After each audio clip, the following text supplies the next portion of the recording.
Assalamualaikum warahmatullahi wabarakatuh. Perkenalkan, nama saya Azhar Nawaldi Saudi dari Prodi Teknik dari Prodi Pendidikan Teknik Otomotif.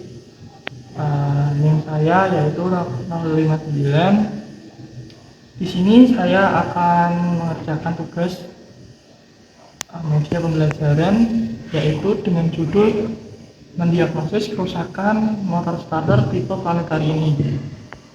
Pertama-tama saya akan menjelaskan tujuan pembelajaran dari judul ini, yaitu yang pertama menjelaskan fungsi masing-masing komponen pada sistem starter tipe planetari, yang kedua mengidentifikasi gejala-gejala kerusakan pada sistem starter tipe planetari, terus yang ketiga menganalisis penyebab kerusakan berdasarkan gejala yang muncul. Yang pertama yaitu di sini di starter tipe planetari ini ada beberapa komponen. Yang pertama yaitu solenoid starter, yaitu berfungsi sebagai saklar elektromagnetik utama. Ia mendorong pinion gear ke flywheel dan sekaligus menghubungkan arus besar dari aki ke motor starter. Dan selanjutnya yang kedua yaitu di sini ada armatur dan brus armatur di dalamnya ya. Ini dan kurang lebih komponennya seperti ini ya. Ini yang armatur tuh yang ini, yang bentuknya seperti ini. Ini armatur, yaitu berfungsi berputar di dalam medan magnet untuk mengubah listrik menjadi gerak putar. Brus armatur mengantarkan arus ke komutator.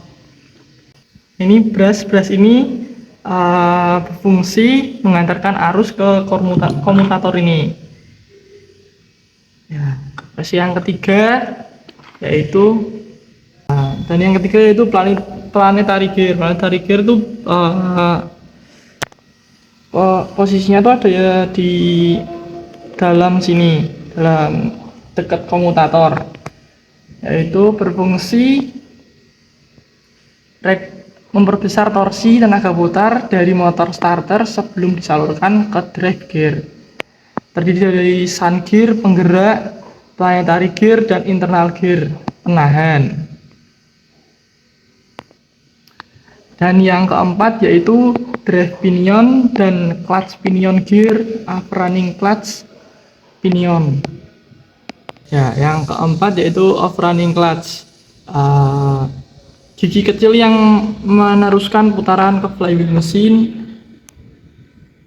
Clutch berfungsi sebagai pengaman pengunci putaran saat starter memutar mesin, tetapi lepas slip saat mesin sudah hidup agar tidak merusak starter. Dan yang kelima yaitu kabel dan baterai dan kabel utama sumber energi listrik dan jalur distribusi arus besar ke starter. Beberapa terminal di solenoidnya yaitu 50, ini terminal C dan ini terminal 30. Cara membedakan terminal 30 dan C yaitu terminal C ada platnya dan nanti ada kabel yang nyambung ke brush. Nah, kalau yang 30 tuh cuman mur saja, tidak ada kabel yang nyambung atau plat-plat yang kayak terminal C. Dan yang selanjutnya yaitu gejala kerusakan sistem starter. Gejala yang terjadi saat kunci diputar posisi start komponen penyaspek utamanya, kemungkinan penyebab tidak ada suara apa-apa, mesin mati total, baterai, kabel, sekring, aki benar-benar drop, kabel putus atau sekring utama putus, hanya suara klik satu kali atau berulang. Solenoid, baterai, tegangan aki kurang. Terus solenoid rusak, tidak bisa mengalirkan, rusak tidak bisa mengalirkan arus ke motor. Suara putaran dinamo ngeden tetapi mesin tidak ikut berputar. Planetary gear, clutch, pinion gigi reduksi, planetary aus atau slip, atau overrunning clutch-nya sudah aus, yaitu di bagian sini teman-teman. Oke, terus suara gertak atau gresek-gresek, keras pinion, ring gear, gigi pinion atau flywheel gear rusak atau rontok. Starter berputar sangat lambat, mesin susah hidup, baterai, brush, armatur, aki lemah, kabel kendor atau berkarat, atau brush sudah aus. Cara agar langkah pertama saat ingin mengetahui gejala kerusakan di area mananya, yaitu yang pertama identifikasi gejala awal. Sebelum bongkar, amati dulu keluhan dari unit. Yang pertama, suara berisik noise biasanya pertanda awal aus atau pecah. Suara gerinda atau lolongan menandakan keausan gigi, sementara suara tok-tok ritmis menandakan gigi retak atau rongga piring aus. Yang kedua, roda tidak berputar atau loss of drive.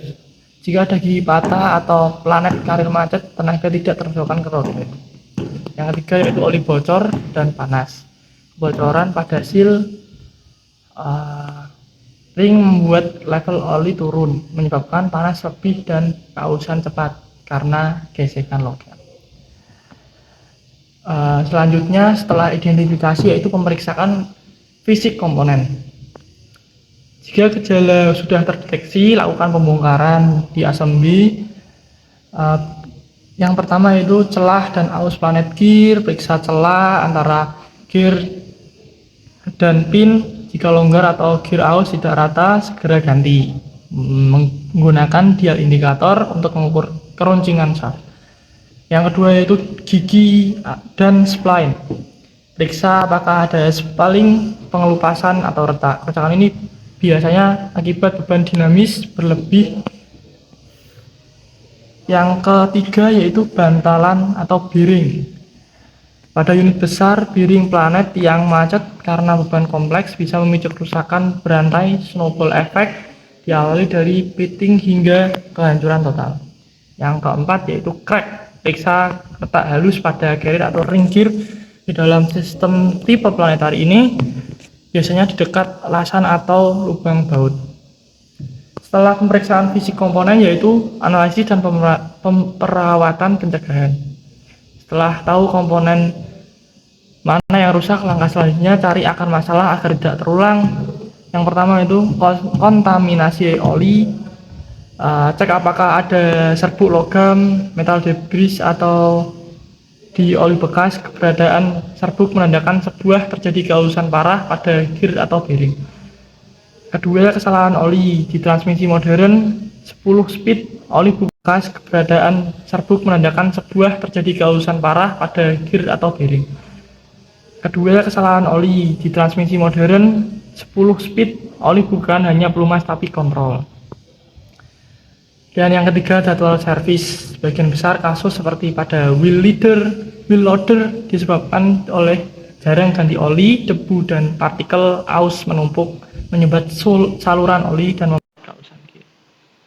Setelah analisis yaitu alat dan teknik modern. Jika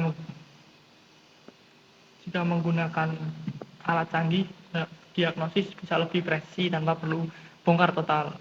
Yang pertama yaitu vibration analysis. Setiap kerusakan punya sidik jari frekuensi. Yang ketiga yaitu scan tool, data kode pada kendaraan modern. Perhatikan kode yang di starter tipe planetary tersebut.